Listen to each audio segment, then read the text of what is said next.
барса, біз айтатын едік, мына біздің тұрғындарды қосып бер деп. Олардың өздерінің жобалары бар ғой, жоспарлары. Сол арқылы жұмыс істейді. Енді бірлесе отырып шешуге болмай ма мәселені? Ескендір, сен өзің енді неде істедің ғой, ЖКХ-да. Сондықтан сол мастер участке дегендер басқалар бар, Алматы суды. Солармен сөйлес. Технически сондай мүмкіндік бар ма, жоқ па? Бар болса, өздерінің несін берсін, келісімшарт, халық ақшасын төлеп, ары қарай қосып алу жұмыстарын жалғастырады. Түсіндің бе? Жақсы. Айта беріңіз. Сәлеметсіз бе? Менің аты-жөнім Сыздықова Мейрам Сағындыққызы. Мен жаңағы Кемер Тоған орта мектебіндемін. Менің де 30 жылдан 33 жыл стажым бар. Тура болып жатқан жағдай, тура осы. Қараңызшы, бағланға сұрағым бар, қанатқа бағланға. Мектепке келмейді. Біз мысалы қиналып жатырмыз, ақша жинау бар, қамыс тамырлық бар, бөліп тастау бар. Мысалға, кім шындықты айтады, соны бөліп тастау бар. Енді облыстық білім бөлімінен адамдар келді да, қанатқа бағланға жауап береді. Біздің мектепте бәрі жақсы, Кемер Тоғанға бардық. Сіз қалай өтіп жауап бересіз? Өтінішке бардық, бәрі керемет, одан да керемет, басқалары керемет. Жалғыз Сыздықова жаман деп жазып берген ғой. Солай бола ма? Өтініште тұр, өтініш ол, государственный, түспейді ол. Қалай сіз жазып бересіз, мектепке келмей жатып айтыңызшы. Міне тексеріс, кешірім сұраймын. Жаңа сіз айтып жатсыз, прокуратура органдарға беріңіз, анаға беріңіз. Кемер Тоған мектебінің аты аталғаннан кейін ол директордың алдына келіп, директор былай жауап береді: у нас хорошая школа, у нас простые классы, у нас хорошие учителя, ученики очень хорошие, будем работать, я буду работать, еще 3 года буду работать директором. Вот осындай жауап жазып беріп жатыр. Сонда ол органдар не үшін отыр? Мен кешірім сұрайын тағыдан сізден. Мен Алматы облысы Жамбыл ауданының адамымын. Тоққожа естимін, сіздің папаңызбен бірге Шірек деген мұғалім болып келе жатырмын, 33 жыл бірге жұмыс істеген. Ол кісі әділетті болған, әділетті шешеді деп, мына халықтың алдына шығып жұмыс істеп айтып тұрмын. Сіз бағынан жауап беріңізші. Анам директорды алпыстаңыз. Халықтың атынан үлкен ақша жейтін директорды алпыстаңыз. 12-ші жауап берсеңіз, біз сізге қанша мүмкіндіктер январдан бері жылап жатырмыз. Былтырғы 25-інде ол заң жоқ, білім заңында. Ана МТП-да мектеп ашылған кезде ақша бермейді, ішінде ақша алмайды. Сондай адамдар халық ана вообще бала көбі. Қалай сіздер білім саласын, 90 жылы білім саласын тәртіпке келтіріңіздер, мұғалімдер жұмыс істеп қажет жоқ. Ата-ана салып береді атымызға, оқушыны салып береді, жаман мұғалім, дұрыс. Тура өмірде болып жатқан ақша жинау былай. Жақсы, бізде облыстық білім басқармасына жаңадан жас азамат тағайындалды, білесіздер, дұрыс па? Осы сіздердің қойған сұрақтарыңызды сол кісіге жіберейік. Өйткені біздің өзіміздің жүйе бойынша мектептер білім бөліміне бағынады, білім бөлімі облыстық басқармаға. Сондықтан біз ол кісілерге айтайық, шығып тағы да сіздердің мектептеріңіздің жағдайын зерделеп көрсін.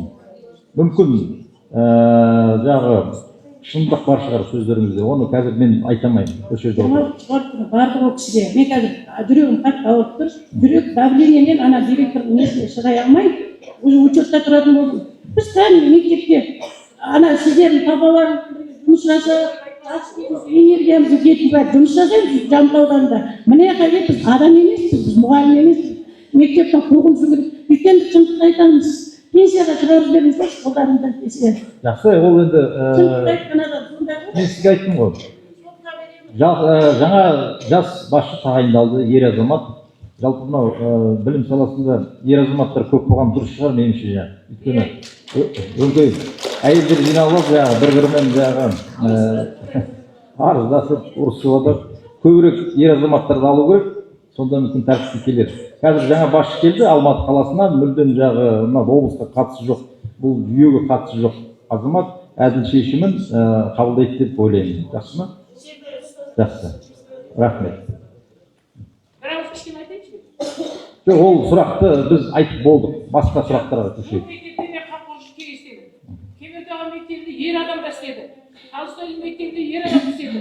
Өздері шу көтеріп, бірен саран осындай мұғалімдер бар әр жерде. Қазіргі бүкіл тұрғындардың көзінше осындай қиын сөйлеп тұрсыз, қалай тәрбие бересіз? Осындай кісі көрсету, мектеп директорларын көрсету деген дұрыс емес. Бұған кедергі жасап көштісін қою керек, шын айту керек. Жұмыс істетпейді. Оқу тәрбие саласында осындай бірен саран мұғалімдер қалай біз сіздерді мұғалім деп айтамыз? Менің немерелерім осы мектепте оқиды. Мына түрімізге қандай тәрбие бересіздер? Қалай оқыту бересіздер? Ауруды жазырса өледі дейді. Бұл кісі тура айтпады. Сіздердің де проблема. Жақсы, енді бізде көп нәрсені де мынау айқаймен шешіп үйреніп қалдық та. Кішкене тыңдасаңыз, кішкене тыңдаңыз деймін. Кешіріңіз. Тыңдап отырыңыз. Можно я вмешаюсь в защиту отдела образования? Я как активист, ко мне обратились родители 11 класса в отношении Дабылтаевой. У меня вот имеется заявление. Здесь идет прямое нарушение статуса педагога, закона об образовании, закона о защите прав ребенка. Воспользовавшись их подписями, написала заявление в отношении директора, оклеветала. Я отправляла Аблеевной, руководителю отдела. Они должны были сами это все решить. Теперь, раз такой разговор поднялся, от имени, я не знаю, как такие преподаватели работают в этой школе. Прошу провести диссовет или как там это будет, проверку в отношении таких преподавателей. Если сейчас ваших родственников, как Акима здесь, оказывает давление на Акима, я со стороны смотрю, мне так көрініп тұр, что уже оказывают давление на Акима района. Енді осындай мұғалімдер қалай сабақ беріп отыр? За дестабилизацию в этой школе. Пусть принимают в отношении тех преподавателей, которые, если честно, ссоры выносят, и я не знаю, как преподают вообще. Есть закон о статусе педагога. Не соответствует статусу педагога. Имеется заявление. Если хотите, давайте оның болсын бәрі көтерейін. 11-ші сынып мұғалім оқушылардан ата-аналар солар шыққан маған. Пожалуйста, көмектесіңізші деп. Менің балаларым ол мектепте оқымайды, сіз білесіз. Сол жерден, сол жақтың ата-аналары маған шығып көмек сұрады. Енді қазір айтпасқа бұл болмайды. Не деген сұмдық бұла, мынау? Не деген кішкене этика должна быть? Қандай осы мұғалім қалай не қызар? Ұлағатты ұстаз дейміз. Осындай мұғалімдер 33 стажым бар дейді. Категориясын проверьте тогда на категорию. Как тогда преподавали эти все учителя? Если каждого захотел, не понравился, одного директора убирают. Захотел, не понравился, второго директора убирают. Толстой школда не истерит. Что обязательно должно? Местные исполнительные органы должны в отношении. Аким должен вмешиваться. Заңмен тәртіп бар. Есть закон, принцип имеется. Пусть тогда давайте солай жасайық. Жақсы, бізде енді тиісті басқарма бар облыста. Білім басқармасы бар. Соның тиісті өзінің басшылары бар. Білім бөлімінің басшысын тағайындайтын. Пожалуйста, без этих скандалов. Сондықтан бұл айқаймен халық жиналған кезде шешілетін дүние емес. Бұны келіп жағында өзің мамандар бағасын айту керек. Кім жала жауып жатыр, немесе жағы басқаша жағдай болса, тиісті жағы ешкімге қарамай, қабағына қарамай, ешкімнің жағдай ренжітіп қоямын демей, әділ шешім қабылдаса, бұл жерде мынандай дау өршіппейді. Түсіндіңіздер ғой? Жақсы, қазіргі уақытта мектепте әкімшілігі сотқа берілген, соттың шешімі шыққаннан кейін шаралар қабылданатын болады. Жалпы ұстаздар бір-бірімен соттасып жүргенде дұрыс емес. Ондай жағдайға біз жеткізбеуіміз керек те. Енді жеткізгеннен кейін бұл мәселе тек қана бір несі бар, шешімі. Бұл жерде әділ заңға сәйкес шешім қабылдау керек болды. Болды, сіз ана жақта айттыңыз, енді мына кісілер тыңдайық. Айта беріңіз. Ассалаумағалейкум, құрметті тұрғындар. Ассалаумағалейкум, мырза. Мен аты-жөнім Ақжайық Асет Ажығалиұлы, Көксай ауылының тұрғынымын. Енді маңызды 3-4 мәселе бар. Яғни ол мектеп, су айтылып кетті, мектеп жетіспейді. Шынымен де Көксай ауылында бір-ақ мектеп бар. Біріншісі бірін оқып отыр ғой, енді оған тоқтамай-ақ қойып, су мәселесі. Суды шынымен де топырақ ішіп отырып, жанымызда мазарлар бар. Енді халықтың шамасы тек қана 20-25 метрге дейін қазуға шамасы жетеді. Енді бағанағы мазарлардан келеді, неше түрлі аурулар туындап отыр. Сол мәселе бойынша сол су мәселесі жаңа айтып кеттіңіз ғой, өзіңіз тоқтап енді қолға алынып отыр деп, соны кішкене тездетіп жіберсеңіздер деп ұсыныс жасағым келіп отыр. Енді үшінші мәселе, мына біздің тұрғындар айтып отыр ғой, жолымыз нашар деп. Енді жол нашар бізде, бірақ та үлгілі ықшам ауданына мүлдем баратын жол жоқ. Қазір біз 10 жыл бойы болды. Енді 10 жыл сіз айтып отырсыз ғой, новостройкаға жатады деп. Енді жатсын новостройкаға, бірақ та біз бір тұрғынның ауласымен өту. Ол тұрғын негізі заң бойынша 10 метрді бөліп үкіметтің балансына беруге дайынмын деп өзі жол беріп отыр. Бірақ по факту 3-ақ метр ол жерде. Неге десеңіз, бір кәсіпкер самозахватпен заборын осылай кеңейтіп салып тастаған. Мен әкім мырзаға айтқам оны алдыңғы жолы. Ол кісі базадан тексеріп, шынымен де самозахватпен кіріп кеткен екен линиядан деп. Соны алып тастап, жолды үлгілі ықшам ауданына өтетін жолды кеңейтіп жіберуді сұраймын. Жақсы, ол анау самозахват екенін көзің жетіп тұр ма, Арман? Енді госпондты босату ол ережесі оңай ғой, дұрыс па? Кімдермен ақылдасты, прокурорский балалармен. Егер ол госпонд болса, оны бұзбаса керек, болды. Өзі бұзбаса. Қашан бітіресің бұл жұмысты? Тағы да бір кездес, егер мүлдем тыңдамайтын болса, ол мемлекеттің жерін қандай оның басып алуға құқығы бар? Аласың да, бір бульдозер әкелесің де, бұзып тастайсың, болды. Рахмет. Төртінші мәселе сол, енді қараусыз қалған ауыл деп айтсақ болады, енді ықшам ауданды. Қолдарыңыз жетпей отырған шығар. Бірақ та газовый хозяйство. Қалай болса солай қойып кетеді. Столбыларды жолдың почти қақ ортасында десе де болады, машиналар жүруге мүлдем не жоқ, шама жоқ. Бәрі бір-бірімізді күтіп тұрамыз. Сосын сол жердегі бана кәсіпке кіріп кеткен жерде жабайы талдар бар. Соны кесуге өздеріңіз рұқсаттарыңыз беріп, өздерін амалдап дегендей. Ары бері жүруге кедергі болып тұрса, оны ЖКХ-мен рұқсатын алыңдар да жолды босатып беріңдер. Газовый хозяйство уже тәуекел газ ғой. Сіздер қай жолды айтып отқан білесіздер ма? Стойкаларыңыз жолдың үстіне шығып кеткен ме? Неге жылы шықпайсыңдар? Берілді ғой. Қашан бітеді? Ассалаумағалейкум. Қазір мердігер мекемелерге тапсырма берілді. Сол кісілердің тартқан газ автоводы болғаннан кейін осы бір айдың ішінде ретке келтіреді. Жақсы. Бір айдың ішінде жаңағы жылжытып өз ретімен қойып беріңдер. Жақсы. Бізге көмек ретінде жолға қырылған ескі крошка болсын, топырақ болсын беріле ме? Әкім тарапынан жаңағы жол жасалды. Бізде мынау облыстық маңызы бар жолдардың қазір жөндеу басталу керек. Сол кезде кескен кезде сірес крошкаларын осындай халық сұрап жүрген көшелерге тегістеп төсеп беруге жұмыс жасайды. Грейдермен жаңа өзің көмектесесің. Енді біраз не шығу керек қой мына жерде объем. Қазірден белгіле, қазірден облыстық басқармамен келіс, осыны ары бері тасқымай, одан да халыққа жаңа төсеп берейік деп. Жақсы ма? Рахмет. Тыңдап тұрасыз. Selamlar, mal birinchi kvartal. Sog'anda kavaliya. O'shan 3 yil bo'ldi sizning oldingizda qayta kelamiz. Biz jeksurum bo'ldik ba, әкімшілік жексұрын болды ма өзіміз әлі түсінбейміз. Үйімізден шығатын жол жоқ.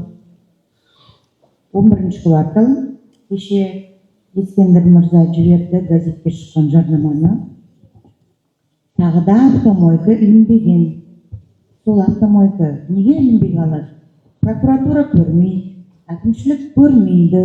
Дозыр мартта сотқа береміз, насынос деді, тағы да жоқ. сол автомойка кімдікі майланып отырады әйтеуір. Соны сол автомойканы ешкім көрмейді. Дәретханасын бажылдатып 100 теңге деген не сатса оны сатсын, не ашса соны ашсын. Генплан бойынша жолды ашып беруге тиісті ғой. Сот болды, сотта мен көрген жоқпын нақты сөйлей алатын адамды. Сіздің постановлениеңізді ақтай алмайды. Неге? Заңгер жоқ па? Заңгер жоқ болса, біз заңгер болайық акиматтың атынан. Енді Постановление сотқа қатысқан кезде қоғамдық жаңағы жақтаушыларды тартуға болады. Үшінші, третье лицо мы имеем право как жители. Сондықтан Это раз. осындай сауатты тұрғындар болса, қосыңдар арғатай позициясын жеткізгенге. Жоқ, сол Сіз енді айтып автомойканы отырсыз, жаңағы дұрыс соны сотта жеткізе алмайтын кадрлар деп. иә, Оның сөздің жаны бар. Бізде енді мынау 26 жылда мемлекеттік қызметтерде біраз деградация болды. Ол енді тек қана бізде емес, бұл қоғамның өзінің несі жаңағы көрсеткіші. Қоғам қалай деңгейі төмен түсіп кетті. Қазір өзіміз залда көріп отырмыз ғой. Ұстаздар бар, жаңағы мемлекеттік қызметкерлер бар, басқа да тура сол біздің мамандар да сондай. Өкінішке орай. өкінішке орай біздің Сіздер сотта өздеріңіздің көмектеріңізді көрсете алатындай юристтер болса, бірге қатысуға мен сіздерді шақырамын. Жақсы ма?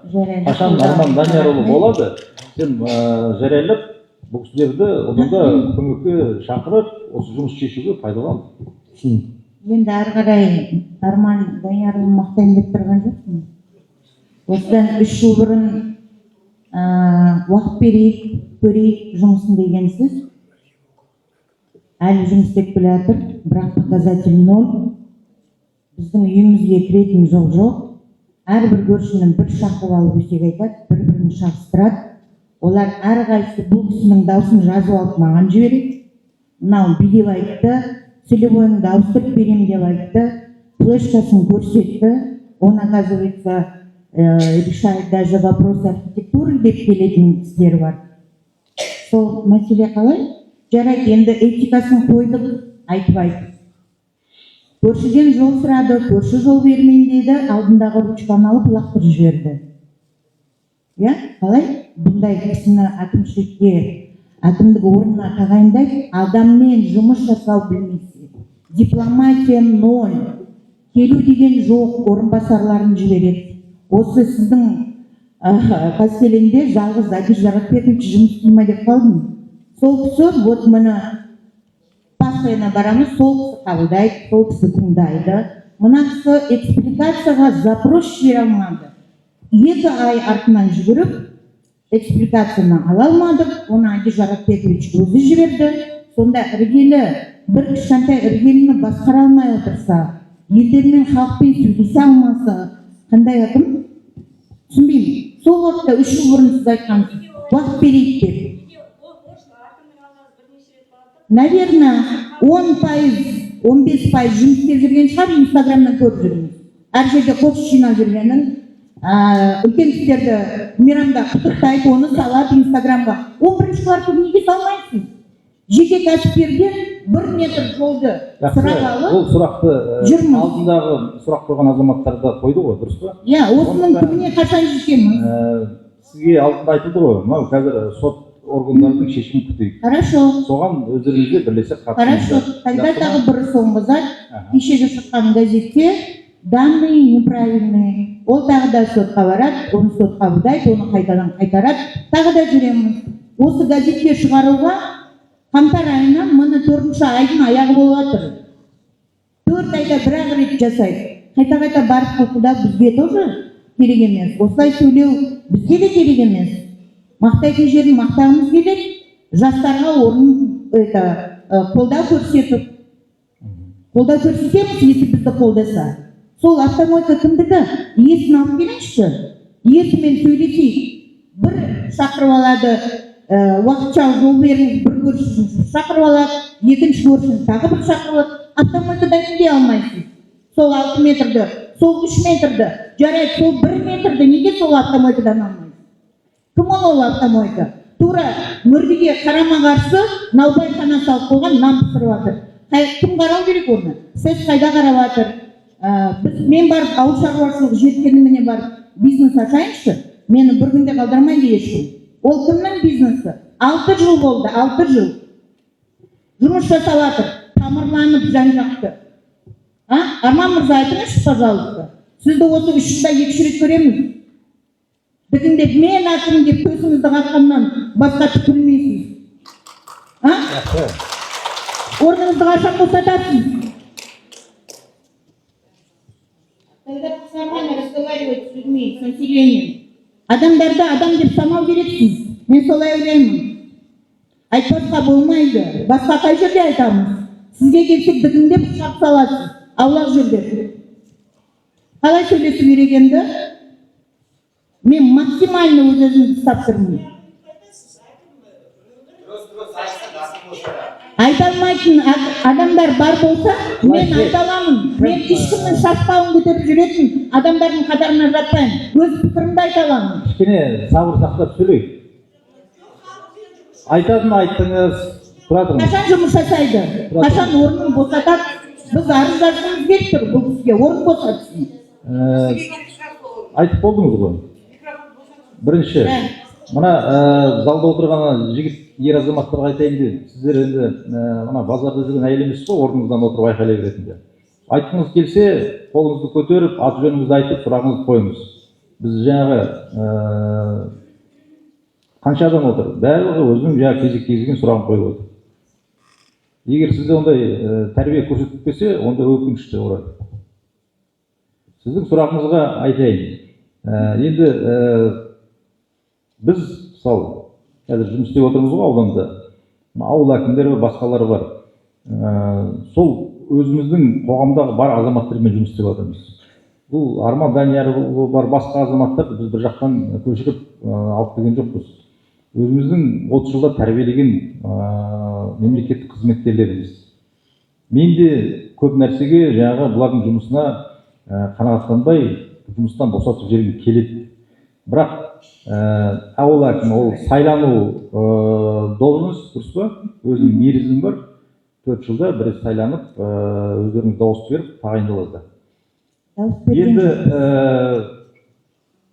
кадровый жаңағыдай неме, шеһарда жасап, ай сайын ауыстыра беруге олды жалпы жақсылыққа алып келмейді. Енді жұмысын істесін, бұның да жаңағы мүмкіншіліктері шектеулі, дұрыс па? Бұның да жаңағы бюджетке, басқаға жаңағы өзінің ауданға қарайды, біз облысқа қараймыз деген сияқты, облыс республика қарайды. Бірақ жаңағыдай мәселелерді кім Арман Даниярұлы халықпен коммуникация жасау, жаңағыдай бір шешілмей жатқан мәселелерді құзырлы органдар арқылы, сот арқылы жеке өзін қадағалап, әділ шешім, әділ бір әрекет жасауға сен жұмыс жасауың керек. Түсініп отырсың ба? Енді бұл кісілердің қойып отқаны жаңағы сен міндетті түрде көшені жасап беріп бүйтіп жатқан жоқ па? Тек қана заңсыз кезінде шешілген қабылданған шешімді заң аясында ретке келтіру керек. Солай ғой. Бізде 47 ауыл бар мына ауданда. Оның әрқайсының осы сіздер сияқты мыңдаған проблемалар бар. Біреу жаңағы назарымызда болады, біреу жаңағы назардан тыс қалып қалады. Бірақ ауыл әкімі бүкіл ауылдың осы жерде жүрген проблемаларын, енді алақандай ауыл ғой, білуім керек. Осындай бір 5-6 проблема ғой. Соның түбіне жетіп, әділ шешім қабылдап, мына халыққа соны түсіндіруім керек. Негізгі сендердің міндетің қазір сол.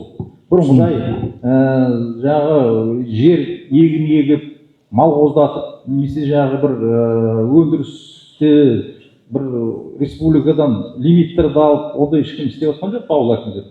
Сендердікі ауылдың тазалығын қарап, халықпен тіл табысып, бір әділ жаңағы мемлекет екенін көрсету. Ол өкінішке орай көп ауыл әкімі әлі де соны түсінбейді. Жас деп есептейді енді. Енді, әлі де үйреніп жүрген шығар. Үмітіміз енді бұл азаматтар осы жерден дұрыс тәрбие көріп, дұрыс бұларға бағыт беріп жүрміз ғой. Бұладан ауыл әкімдері істеп жатыр, ашық айтамын. Біреуінен жағы мынаны тауып бер, мен мәселені шешіп бер деп біреуіне ондай талап қойып жатқан жоқпыз. Тек қана осы халықтың көңілін тауып, осы халықтың жаңағы мұң-мұқтажын шешіп, жағдайын жасауға жұмыс жасаңдар деп отырмыз. Сондықтан енді әлі де не все потеряно дейді ғой, надеемся, это хороший. Еще лет 5, наверное. Сондықтан Жасал Мырза, тыңдап отырмын.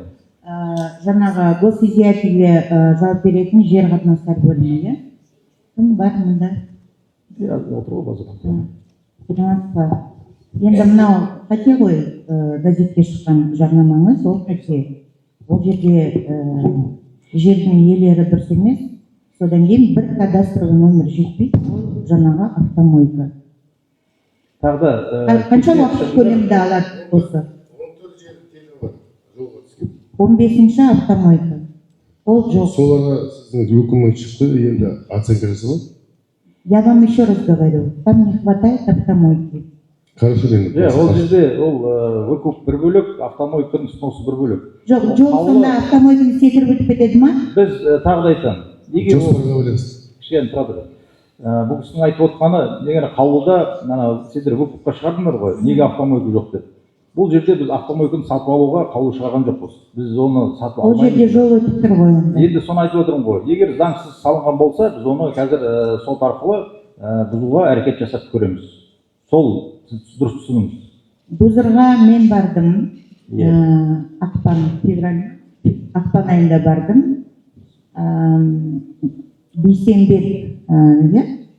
Бейсенбек жолдау жіберген. Олар наурыз айына дейін жер телімінің мақсатын ауыстырмаса, онда сотқа беріп изъятие жасау керек болған, бірақ ол сотты да әлі жүргізген жоқ. Хотя бы, Арман Мырза, сіз иесін танитын боласыз енді, по секрету барып, біз ана 1 метрлік жолдан жүрмей, сол генплан бойыншағы жолдан өтейік, хотя бы сол жерден сырғытсын, не сатса да бізге бәрібір ол жерде. Баланы да қағып кетті. Ана байғұс әйел өзі жұмыста жүреді екен, ертегі басқа жақта жүрген, сонымен баласын қағып кетті, дәл сол көшенің ортасында, тура сол автомойканың ортасында. Біз осы сұрақты шын айтқанда уже 4-ші адамға айтып отыр.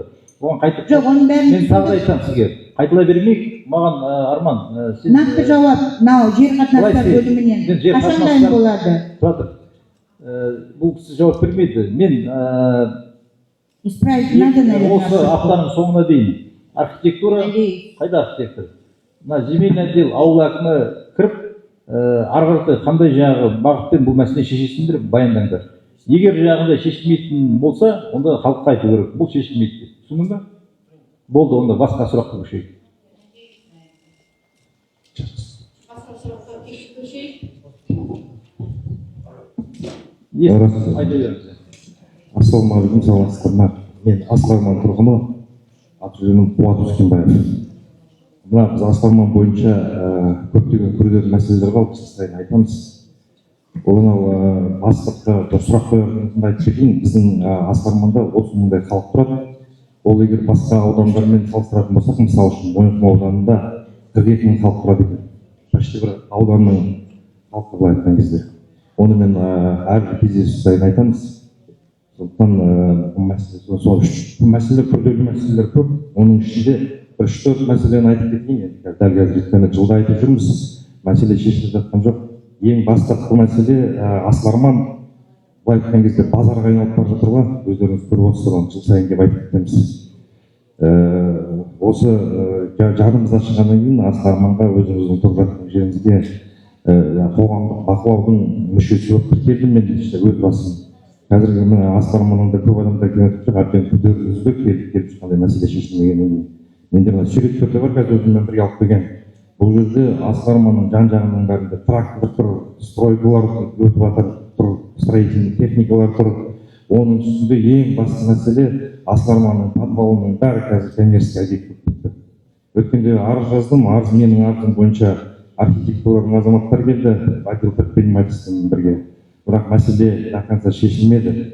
Неге десем, алдында осыдан бір 3-4 жыл бұрын комиссияны құрылып, прокуратурамен бірге келген болатын. Сіз Асқарманда өзіңіз білесіз, өрт те болып жатыр, подвалда басқа да мәселелер болып жатыр. Бірақ нақты нүктесі қойып шешіліп жатқан жоқ. Оны неге десем, оның бәрі прокуратураға жіберді, прокуратура арқылы ешқандай әрекет жасаған жоқ дейді. Бірақ енді прокуратура біз білетін бұл надзорный орган болғаннан кейін бұлар әрқайсысына кабинетте жаңағы тапсырма береді де, одан кейін қадағалайды не шешілді, не шешілді деп. Әр мекеме, мысалы үшін өткенде арыз жаздым, Югайға 24 жылы сол біздің Асыл Арманның 11-ші үй, бір үйге ғана мәселе көтеріліп отыр, бүкіл Асыл Арманға да көтерген жоқпын соңғы жазғанымда. Югайға байланысты мәселе шықты, соның нәтижесі не болды деп ГАСК-қа жазып жатсам, ГАСК айтады, ол архитектура АКЗ басқа да документтерді берген болатын дейді. Ал АКЗ-ның жауабы бойынша жоқ, біз ешқандай документті берген жоқпыз дейді. Екеуі бір-біріне қарама-қарсы жауап берді де қарап отыр дейді, мысалы үшін. Сондықтан сол мәселелерді қадағалау керек. Мен мысалы өзім қоғам белсендісі болғаннан кейін мынау Алатау ауданында біраз жұмыс істедім, Алматы қаласында. Сол кезде Азамат Қалдыбековпен бірге екпіннің бірінде кабинетіне кіріп, осындай күрделі мәселелерді айтып отыратын. Жылда сіздердің осындай жиналыстарыңыз дегенде менің телефоным жазып алады да, маған келіп хабарласып тұр дейді, хабарлассаң көтермейді. Сондықтан біз қоғам болып общественный контроль туралы заңды енгізгеннің ең басты мақсаты қоғам мен биліктің арасындағы қарым-қатынас қой. Сондықтан давайте біз қоғамдық бірлестік болып, қоғамдық бақылау ретінде сіздермен бірге бірлесіп осындай күрделі мәселелерді прямой айтып отырайық өзімізге, егер мүмкіндік бола қалса. Жаңа 3-4 сұрақтың бәрін бірге қойып тастайын ба, жоқ? Енді келесі мәселе, өткенде Наурызбай ауданының әкімшілігінде де болдық, әкіммен бірге. Сол кезде мына сасық есік туралы Асыл Арманға келіп жатқан. Олардың бізге жауабы бәрі ютубта бүкіл ақпараттарда СМИ-де бәрі тұр. Олар былай деп айтты бізге. 1 марттан бастап мына заводты жаңағы бізге отқан сазық дейсіз, отстойниктен 8-9 отстойник бар ғой. Сол отстойниктардан аламыз да Алматы судың жаңадан салынған кеңестеріне қосамыз деді. Ал Абай менің несінің ауылының әкімі айтты, жоқ, біз қазір 300 үйіміз бар, біз ол отстойникке әлі күнге дейін құя береміз деді. Сондықтан ол иіс тоқтамайды деді. Енді біз айтамыз да, сіздер қалай, ол жеке меншік емес пе? Ол сұрақ түсінікті. Келесін айта бермей жауап береміз. Енді келесі мәселе, мына неге байланысты мектепке қарай жол, Асыл Арманнан өзі бірақ жол. Бұл айтқан кезде Асыл Арманда өзіңіз білесіз, центральный аллея біз кіретін адам, осы арқылы кіретін көше. Сол 5-6 частный жеке адамдардың өзінің жеке меншігі. Егер олар жеке меншікті алып қоятын болса, біз кіретінде жол жоқ. А мына жақ беті, Магнум жағынан кіретін жағында, ол да жеке меншік, Айнагруп деген компанияның жеке меншігі. Ол жақ жоқ болса, Асыл Арманға мүлдем кіретін жер болмай қалады. Енді мектеп соғып бітірген, әйтеуір өлгендерің 10 жылда. Сол жаққа қарай жүретін жолды қазір жол жауып тастаймыз деп уведомление келді дейді акимат. Аркен менің көршім, ол екеуміз бір үйде тұрамыз. Қазір жауып тастады дейді. Сондықтан ол жаққа қарай қалай енді барады, жоқ автобус жасайсыздар ма, қалай мәселе болады деген сияқты. Енді 4-ші мәселе, мына іргелі деген жылой комплекс соғып тастады ғана мүрденің қасында. Соны біз неше арызданғанбыз.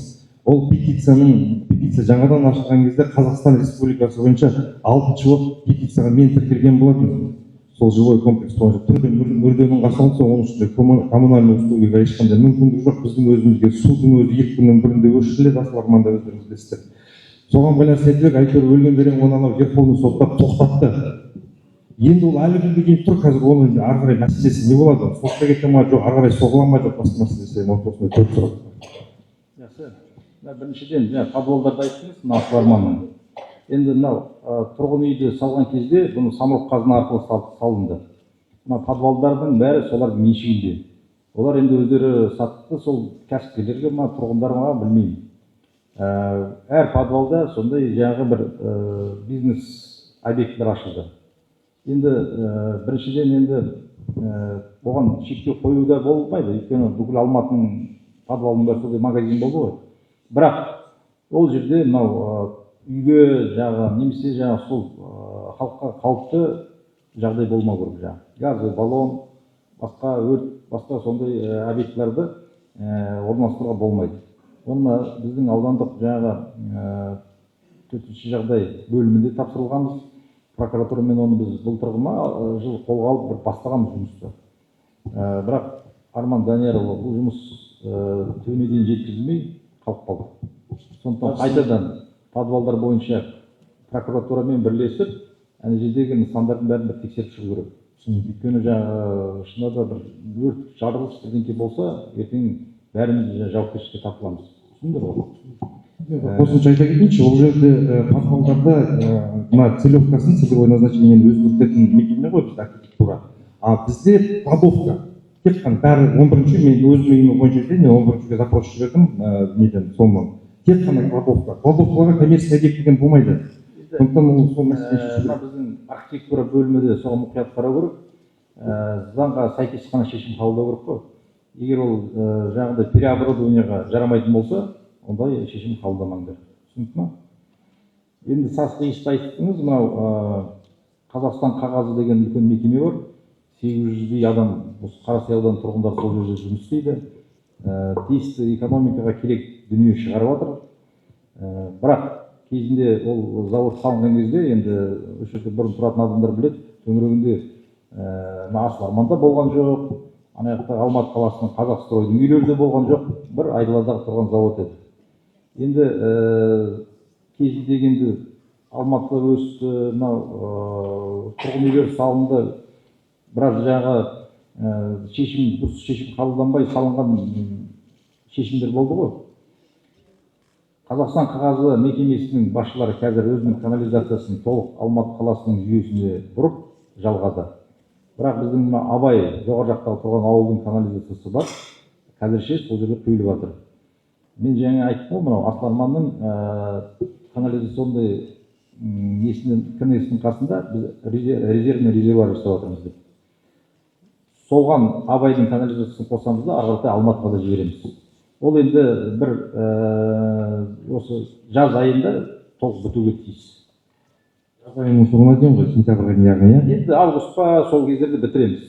Сол біткеннен кейін анау қазіргі тұрған отстойникті иесі толық рекультивация жасайды. Сол кезде мына түбегейлі мәселе шешіледі. Енді көп жыл күттіңіздер, енді бір 4-5 ай қалды ғой, оған да шыдайық.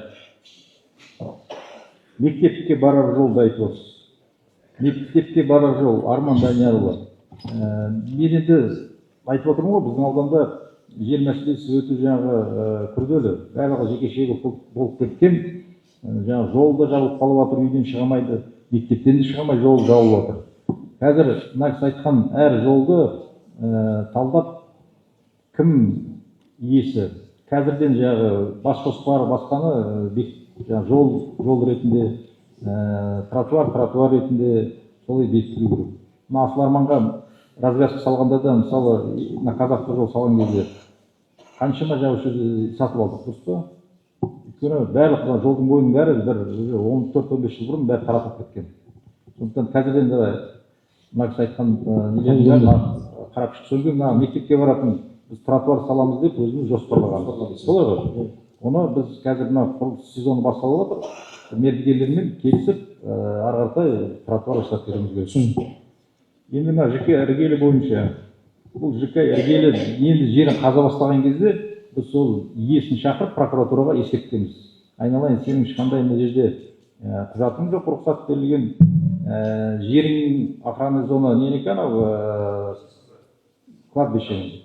И жалпы мынау Асыл Арманның автопарковкасының жері деді. Өкінішке орай олар бізге қарамай тарсылдатып сала бастады, бірақ біз қудалап жүріп, оны сотқа беріп, түбіне дейін жеткізіп, құрылысты тоқтатып тастадық. Бірақ енді олар әлі де соттасып, жаңағы өзінше бір әрекетін жасап жатыр. Енді оны прокуратура органдары бар, басқалары бәрі қадағалап отыр. Заң аясында дұрыс шешім болар деп ойлап отырмыз. Осылай жауап.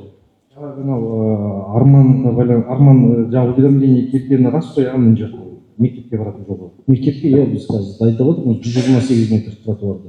Жоқ, анау уведомление қожайындар берді ғой, жолға өтуге болмайды деген. Иә, түсті әлі қарастырудамыз, сот процесі жүріп жатыр. Енді басты мәселе жаңа ғана подвалға байланысты жаңа комиссияны нақтылап шешілейікші, өйткені тең жоқ ол мәселе. Ең құрмаса 11-ші Сәлеметсіздер ме? Жаңадан бері айтып жатыр. Мен де жаңағы айтылып жатқан Атышулы 11-ші кварталдың адамымын. 30 жылдан бері базарда жұмыс істеймін. Бізде енді жаман десек, балаларымыздың бәрін жаман бола бермейді. Аркен де жұмыс істеп жатыр. Келгендігі неделеде бізге суымызды жағдайын жасап береміз деді. Неміздің аты Арман да молодец. Жұмыс істемейді десек істемей қояды ғой, бірақ істеп жатыр. Істеп жатқанын біз көппіз ғой. Көп болғаннан кейін олар көрінбей жатыр. Маған да басқаша жасап берсе дейді, анаған да басқаша жасап бер дейді. Осы балалардың еңбектерін жана берсін. 30 жыл неге істесек те базар жаман емес. Барлық не сізге, сіздің қалай тәрбиелеп шығарасыз мына балаларды, сондай болып жұмыс істейді. Енді сізге тағы бір айтатынымыз, 11-ші кварталдың жаңағы мойкасын ғана алып берсеңіз болды. Басқадан ештеңкеміз жоқ. Бәрін балалардың өздері жасайды, өздері қатырады. Бұлар жұмыс істейтін балалар. Мына баланы да керек кезінде сабап ұрсып аламыз, жерден алып жерге салып қоямыз, бірақ все равно тұрып береді. Баланы өзіміз бақтық қой, өзіміз таптық қой, не істейміз енді. Жақсы. Сол рахмет бәрілеріңізге. Пожалуйста, сіз айтасыз ба? Здравствуйте. Меня зовут Ира, я житель поселка Куктай. Хотела бы попросить, чтобы в нашем поселке этот вопрос много раз поднимался. Много диких собак, очень много. Прям жители въезжают, детям со школы домой идти очень поздно. На обычных улицах, наших переулках, к сожалению, освещение не везде проведено. И дети домой очень тяжело и со страхом приходят. Приходится встречать и провожать утром, как вечером. Хорошо, кім Арман Даниярұлы.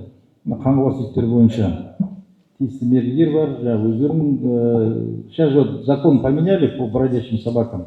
Раньше очень было такое, скажем, гуманное отношение. Нужно было их там 15 дней держать, потом стерилизовать, потом отпустить, где ты его там поймал. Но депутаты поняли, что это ошибочный подход, и после того, как их отловят, будет их усыплять. Поэтому я думаю, это уменьшит это поголовье. Ну, с другой стороны, я еще хочу обратиться к жителям. Эти собаки, они не с Еңбекші-Казахского района, не с Толгарского района, это собаки наших соседей, которые там отпускают без привязи. Нужно будет это ответственно более относиться к ним, и будет порядок. Хорошо? Собаки у нас появились, в последнее время были сносы, по дороге сносят дома. После вот этих сносов эти собаки... Ну, я же говорю, люди должны ответственно относиться к своим меньшим там братьям, правильно? Это же гуманный должен быть подход. Если не можешь содержать, там, передай кому-то, там, родственникам, друзьям, а так бросить это. Мало того, собак поставить, они же все размножаются. Конечно, конечно. Поэтому просим взять на... Даняр, Арман Даняр, да. Здравствуйте, меня зовут Екатерина, я проживаю в Ригели, по улице Жарокова, 72. У меня вопрос по поводу асфальтирования нашей улицы. Он длится уже на протяжении более 5 лет. И все это время нам дают одни только обещания. Каждый раз разные причины. То они судятся с подрядчиками, то есть деньги, куда-то они ушли. То есть постоянно разные формулировки. Или вообще нет денег. Также сам Аким выезжал на своей собственной машине и сказал, что действительно вы признаете, что улица в ужасном состоянии. Находится в отвратительном состоянии наша улица, но действий не последовало. На данный момент улица в аварийном состоянии. Камни, ямы, отсутствие тротуаров. Дети не могут даже безопасно играть и ходить. У нас тупиковая улица, там буквально 300 метров. В каждом доме есть дети. И мы вынуждены ходить на чужие улицы, где насуются машины с детьми, чтобы они могли просто покататься, поиграться. Пожалуйста, решите этот вопрос, чтобы были конкретные сроки по этому поводу, потому что одни только отписки. И также, Арман Даниярович, выходите на связь с населением. Все номера заблокированы, и везде одни только отписки. Я надеюсь, что в следующий раз я приду вас поблагодарить, что вы помогли нам решить этот вопрос. Спасибо. Вот, смотрите, Екатерина, для того, чтобы там, условно говоря, понравится вам, я мог сейчас наобещать вам, да, сказать, да, вот я сделаю вам. Ну, я скажу, что Арман выехал вместе с отделом автодорог, изучил состояние, что можно сделать для начала? Может, тут сейчас когда срезы будет, им подлатать. Если не пойдет, то тогда надо будет проект делать и уже на следующий год заявляться. Хорошо? Айтыңыз. Сіз айтыңыз.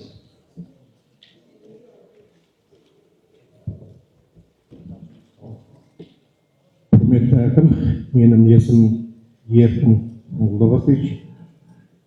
Мен Көксай ауылының тұрғыны боламын. Біздің ауылда енді проблема өте көп, оның барлығын айта кетсем уақыт жетпейді.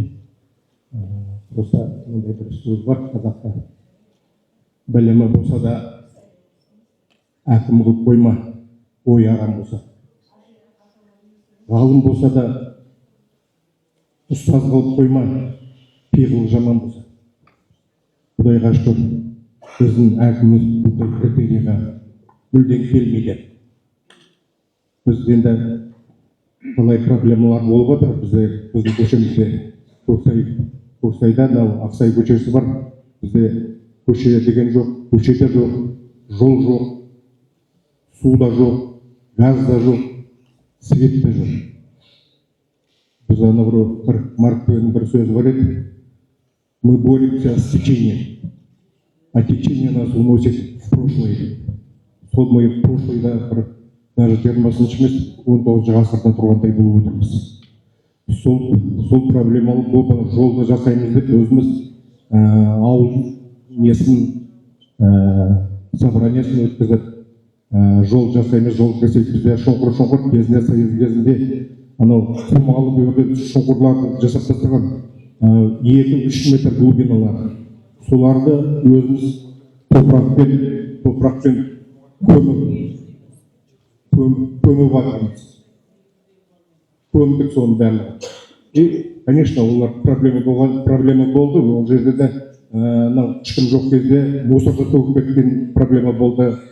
Ауылдың жоғарыдағылар айқай-шу шығарды.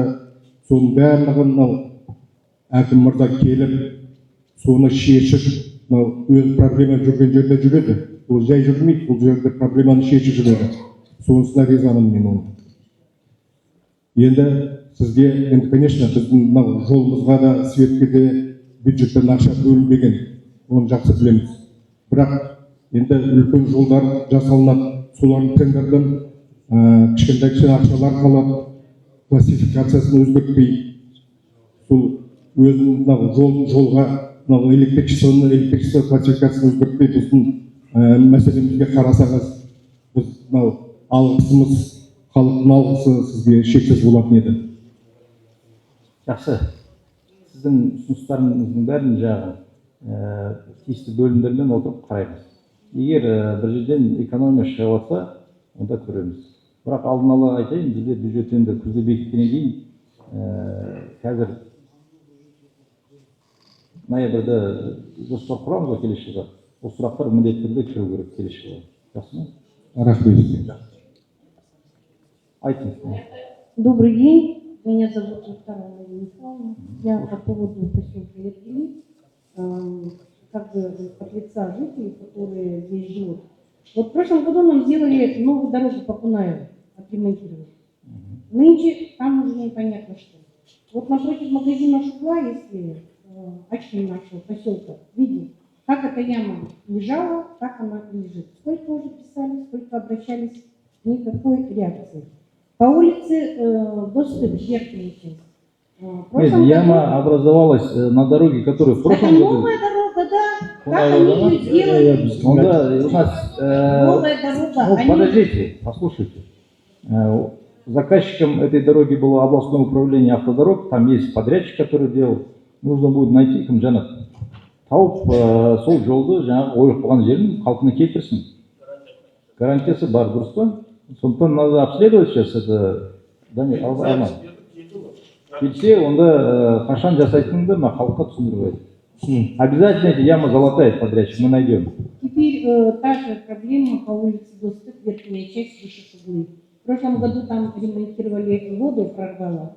Новый асфальт расковыряли, никто его не сделал. Как осталась эта яма? Она растет с каждым годом. Она еще больше стала.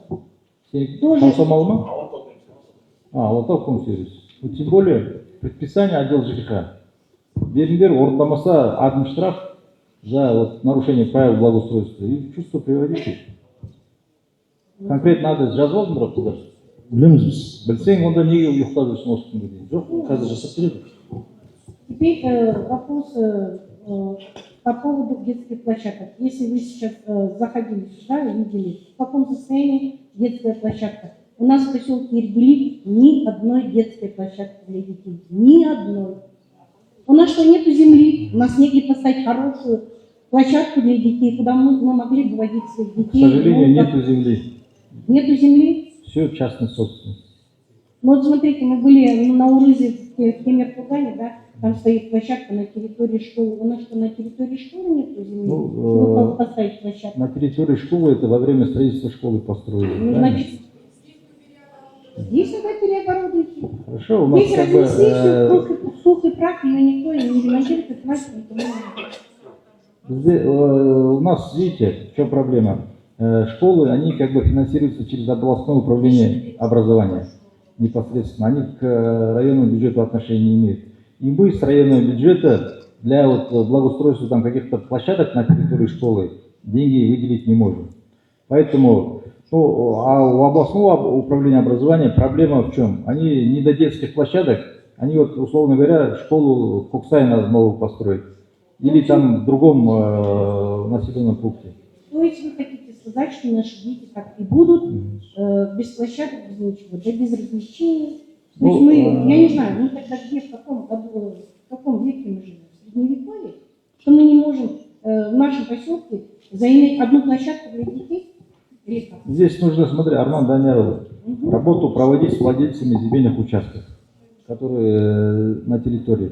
Есть, которые не используют по целевому назначению. Дальше в рамках законодательства подаешь там или сам иск, или через земельную инспекцию. Мен докладты оқыдым да, сол жерде бір гектар жоқ сенің жаңағы ауылда қайтарған. Түсіндің ба? Ол деген нені көрсеткіші? Сен жұмыс істемейсің деген көрсеткіш. Ол сол бағытпен. Сондықтан бір-екі жерді жаңа прокуратурамен бірге сотқа беріп қайтарсаң, сол жерде детский площадкада, футбольный площадка бәрін жасауға болады. Жасап береміз. Түсіндің ба? Жасап береміз. Ана мектептің қасында, Көксайдың мектебінің қасында үлкен жер телімі тұр. Ана высоковой линияның астында. Сол жерді сотқа беріп қайтармайсыздар мен. Бос тұр ғой. Ол игеріп жатқан жоқ. Целевой там КХ, по-моему, солай ғой. Ол жерде КХ-ға егін егіп жатқан жоқ. Мал жоқ тіркелмеген. Болды ғой. Осы екі немен жағы поводпен сотқа беруге болады. Тапсырма қабылданып жасап жұмыс жасаймыз. Теперь по поводу электричества есть представители энергосбыта? РЭС, Да. До каких пор электричество у нас в поселке Ергель, Светомузыка? У нас нету света каждый день вечером. Или свет нас включает, через 5 минут включает. Так, какая причина отключения? У нас село Иргели электроснабжается от 2 разных источников, но эти источники на настоящее время загружены на 70%. В настоящее время в прошлом году разработана проектно-сметная документация.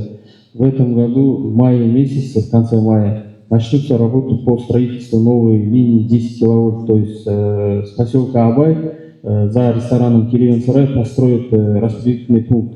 Это даст возможность переключения при аварийных ситуациях, то есть уменьшить время восстановления. К примеру, при аварии, если авария происходит, для изыскания места аварии нам приходится несколько раз отключать и включать. Эту ситуацию будем исключать путем строительства нового РП. Но проект переходящий начнется в этом году, закончат второй квартал 2027 года. Ладно, услышали ответ. Теперь подскажите мне, представители газового хозяйства есть у нас? Есть. Подскажите, пожалуйста, у нас в Иргели самый дорогой газ. Но при этом поставка газа, да, у нас вообще самая, наверное, плохая в Карасайском районе. Вот мы включаем печки зимой, неизвестно насколько, ждем кучу газа, чтобы прогреть дом. Дом маленький, 4-комнатный, и тот мы не можем прогреть, потому что качество газа 0. Давления нет, на всех не хватает. Печки тухнут. В чем проблема? Тогда это все будет нормально уже, как цивильно, как в хорошем государстве. Касательно цен, нас регулирует департамент. Здесь, смотри, вот ваше вот это выражение, когда мы будем жить там в каком-то хорошем государстве. В каких-то хороших соседних наших государствах до сих пор у них негазифицированные села есть. Ну, простите, я неправильно. Поэтому у нас в Карасайском районе, по крайней мере, на сегодняшний день 100% сел все газифицировано. Да, в холодное время суток бывает там снижается давление, перебои, но это уже работа вот непосредственно газа вот этой подающей организации. Где-то они дополнительно должны расширить трубу, где-то там ШРП установить, там давление отрегулировать. Но у нас по сравнению с там, вот, Жамбулским, Талгасским, там были проблемы зимой. У нас намного стабильная ситуация. Солар бар. Дәл солай. Түсіндіріп беріңдер, не себептен давление түсіп отыр қыста. Ага. Район расширяется, у нас уставной капитал тоже она рассчитана. У нас тоже дома строятся, поэтому касательно вот, диаметра труб, у нас тоже и главный инженер работает над этим. Но тоже нам понадобится время, чтобы расширить на газ. Здесь, скажи, вот конкретно адрес берешь, выезжаешь, замеряешь давление и нақты жауап беру. Хорошо. Вот по вашему адресу они выйдут и причину жауап берші, нақты. Вот, келеді ғой, давление төмен, қыста жанбай жатыр. Сол кезде шығуларың керек, содан кейін себебін анықтауың керек и ары қаратай әрекет жасау керек. Бізде негізі ана трубаның диаметрі осы аумақтың салынған үйлерінің санына байланысты қойылған еді ғой. Енді мына ауданымыздың шынында да көлемі үлкейгеннен кейін, тұрғындарымыздың көбейгеннен кейін байланысты бізде соған есептер жүргізіліп жатыр. Және де мына біздің бас инженерлермен де есептер жүргізіліп жатыр. Оның бәрі болашақта Құдай қаласа осы жаздың соңында, күздің басында біз оны давлениені нормаға, ретке де келтіруге де біз әрекет жасап жатырмыз. Жақсы, рахмет. А теперь один личный вопрос. То есть не подойти, можно, сколько нужно, сколько Смотрите, можно. вот личные вопросы я могу остаться и личный прием провести. По поселку, в смысле, по улице ЖТСУ 69 живет бабушка с двумя инвалидами. Когда ставили новые столбы на электричество, ее дом почему-то обошли. Теперь там стоит старый столб электрический, который согнулся уже. Он уже на грани того, что он упадет. Упадет он на газовую трубу. Хорошо, ЖТСУ 69, да? ЖТСУ 69, она уже 100 раз приходила, просила. Жоқ, мүмкін проектте жасалған шығар, жасап Вы жасаңдар, көріңдер, жасау керек болса, былай деп тұрса, ауыстырыңдар, болды. Все хорошо. Вы сделайте обследование. Хорошо? Потому что уже и звонили, уже приглашали, они были там. Все понятно. Они не обманывают. А сдвигов 0. Поручение дали, выйдут, они и разберутся. Сәлеметсіз. Саламатсыз, а? Мен Күшікова сөйлеткен, менің немерем Талстой мектебінде оқиды. Сол жерде келген директор жақсы цехтағы несін шықпай қалды. Енді ол мәселені біз бағана талқыладық қой жақсылап. Жоқ, ана Талстой, Кемертоған, бұл жерде апай, бұл жерде коллективтің ішінде нездоровая обстановка дейді. Сондықтан бұл жерде тек қана бір шешімді надо разобраться, принять, скажем, справедливое решение и жестко это исполнить, и все. Сосын енді біздің мәселе сол баяғы біздің көше Рысқұлова түсетін. Енді сіз өткенде айттыңыз ғой ағынан, что ол жерде сносқа кетеміз деп. А бізге жер несіне ана қысық қағаз берді, сіздер кірмейсіздер деп. Сол қалай болып екен? Ол жерде мынандай жағдай, Алматы қаласы Рысқұлова мен Абай көшесінің пробежкасын өз мойнына алып жатыр. Сатып алу қаражатын бәрін біз өзіміз бөліп береміз деді. Алдында ол жерде проект бойынша 40 метр ме еді, 40 болған. Қазір 80 метр екі жағынан толық сатып алуға қазір дайындық жүріп жатыр. Сондықтан қазірше біз 40